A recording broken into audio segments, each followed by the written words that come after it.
রাধে রাধে বন্ধুরা, রাধারানীর পরিবারে তোমাদের সকলকে স্বাগত।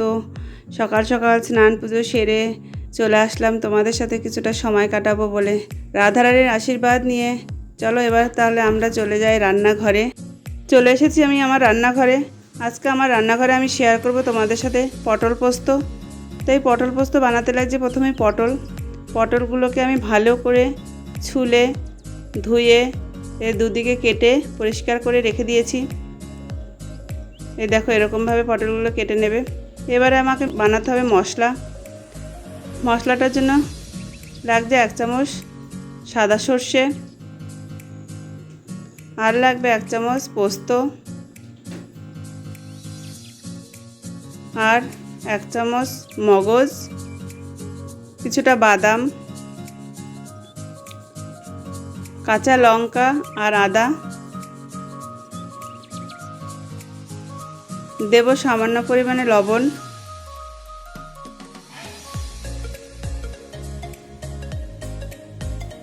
এবারে জল দিয়ে মশলাটাকে ভালো করে পেস্ট করে নিতে হবে।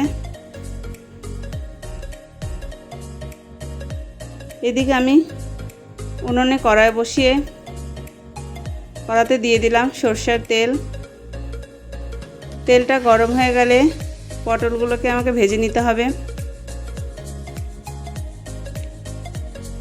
পটল দিয়ে এবার পটলে সামান্য লবণ আর কিছুটা হলুদ গুঁড়ো দিয়ে পটলটাকে ভালো করে ভাজা করে নিতে হবে।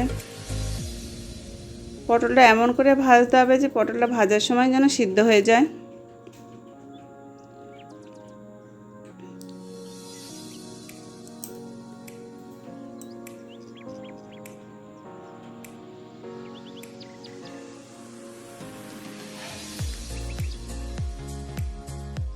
পটলটা প্রায় হয়ে এসেছে।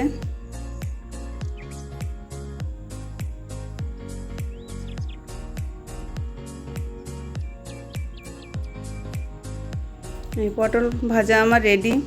এবার পটলগুলোকে আমি তুলে নেব।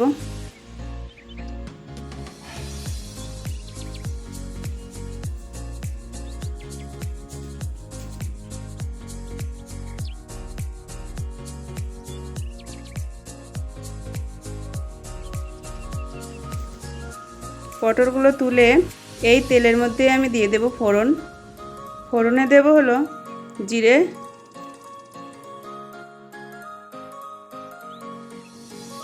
তেজপাতা আর শুকনো লঙ্কা, সামান্য হলুদ আর যে মশলাটা পেস্ট করে রেখেছিলাম সেটা দিয়ে দেব।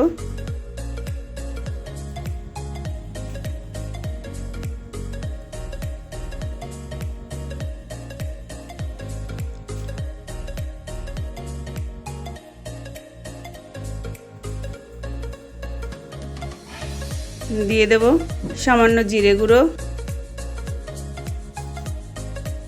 আর দেব কিছুটা ধনে গুঁড়ো।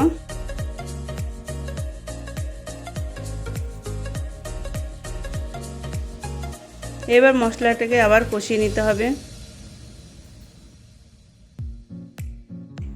দিয়ে দিলাম একটু ঝাল লঙ্কার গুঁড়ো আর বাটিটা ধুয়ে একটু জল।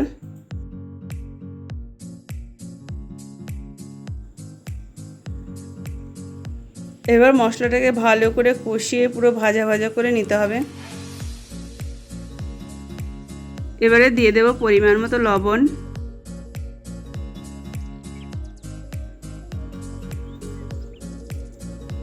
একটু কষিয়ে নেব।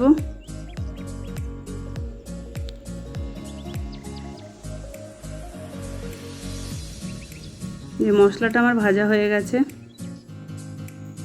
মশলার গা থেকে তেল বেরিয়ে এসছে, তার মানে মশলাটা ভালোভাবে কষানো হয়ে গেছে। এবার দিয়ে দিলাম ভাজা পটলটা। ভাজা পটল দেওয়ার পরে দিয়ে দেব কিছুটা দুধ আর সামান্য পরিমাণে জল। যেহেতু পটলটা আমার ভাজার সময় মানে পুরোপুরি সিদ্ধ হয়ে গেছে, এখন আর সেরকম জল প্রয়োজন নেই।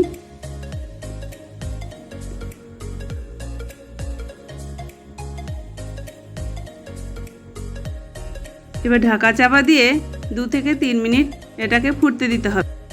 3 মিনিট হয়ে গেছে, ঢাকনা তুলে কি সুন্দর কালার হয়েছে দেখুন বন্ধুরা।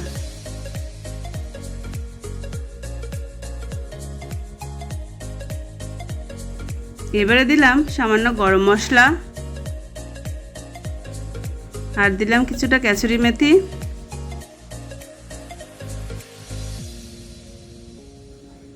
সামান্য পরিমাণে ঘি,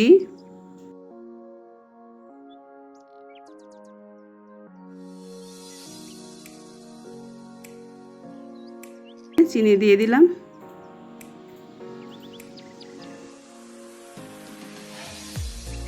ব্যাস, আমার পটল পোস্ত রেডি। এবারে তোমাদেরকে পরিবেশন করে আমি দেখাচ্ছি। গরম ভাতে পটল পোস্ত খেতে দারুণ বন্ধুরা, একবার বাড়িতে অবশ্যই ট্রাই করবেন আপনারা, আর কমেন্টে জানাবেন যে কেমন হয়েছিল রেসিপিটি। এই রেসিপিটি যদি ভালো লাগে তো লাইক, শেয়ার, কমেন্ট করবেন, আর এরকম নিত্য নতুন রেসিপি পাওয়ার জন্য আমার চ্যানেলটিকে সাবস্ক্রাইব করে রাখবেন। আজ তাহলে আসি বন্ধুরা, দেখা হচ্ছে নতুন একটি ভিডিও নিয়ে। রাধে রাধে।